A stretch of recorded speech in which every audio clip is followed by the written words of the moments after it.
Every artist wants, almost as much as Trump wants Greenland, which makes sense. I mean, because Epstein's island is gone, he needs a new one to hang out with Bill Clinton. So, oh, I told you it's my last year.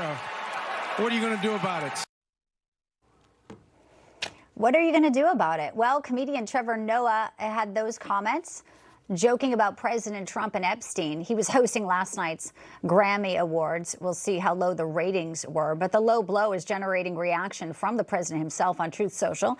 Here he is in his own words. The host, Trevor Noah, whoever he may be, is almost as bad as Jimmy Kimmel.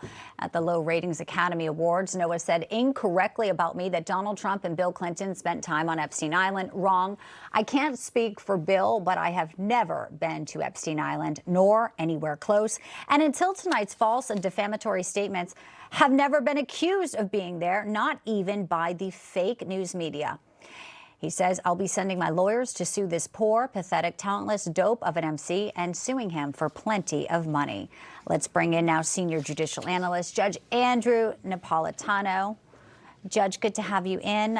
President Trump has had many successful lawsuits for things that were said about him. What do you make of the comments Trevor Noah made and the exposure? Obviously, President Trump did also add in his post about ABC how it worked out for him. I believe that was $15 or $16 million when there was a rape accusation, which was not accurate. I would think that Trevor Noah's contract with the people that run the Grammys would indemnify him, so the lawsuit would actually be against them. Unfortunately for the president, this is a form of satire, mocking people, and satire does not have to be truthful. It can be disgusting. It can be misleading. The Supreme Court has given comedians broad range to say what they want in this area. But the president will have his say. I mean, the president's criticism of him was very harsh and right on the mark. And that's about the best he's going to get here, unless the people that run the Grammys don't want to go through litigation. They'd rather come up with some money and make a donation to whatever charity the president wants them to make the donation to. You can't really predict how these litigations are going to end. But if push comes to shove, the First Amendment is on Trevor Noah's side. All right, we'll see where it goes and when and if the lawsuit's filed and for how much. It might also make them want to, as you say, come to the table and just make it go away with a settlement. Let's turn to Fulton County. There was a lot of action there last week, and now Georgia leaders are expected to file a lawsuit, Judge Knapp, challenging the legality of the FBI search. They had a warrant. They seized 2020 election records. We know even Tulsi Gabbard was there on the ground. The commissioner in a statement says here that they believe the search warrant is not proper. They got copies of our voter rolls and the original ballots. Now we cannot verify that we've received anything back because, you know, they're claiming chain of custody issues taken at the time the records were seized. We know that about 700 boxes of election materials were taken.